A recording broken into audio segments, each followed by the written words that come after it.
Ranam kason se apirbi Bible ondopi Pace tang unne kelang meme asondo oti Langdor de chadi Megbur prang silang dam nangji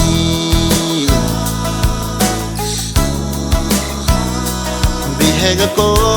kamonthi yosini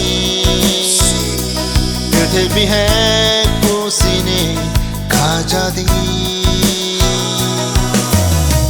Dam nangji jui nangji long ri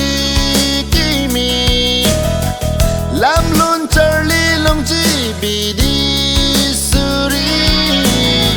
Dam nangji jui nangji long ri kimi Lam lun charlie long ji bidi suri Ye long vet som lun kali chok che ili E long vet som lun kali chok che ili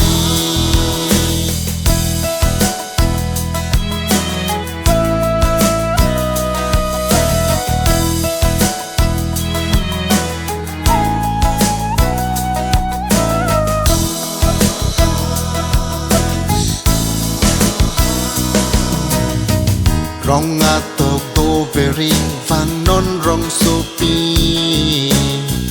Bang evan ikiti nang mek rang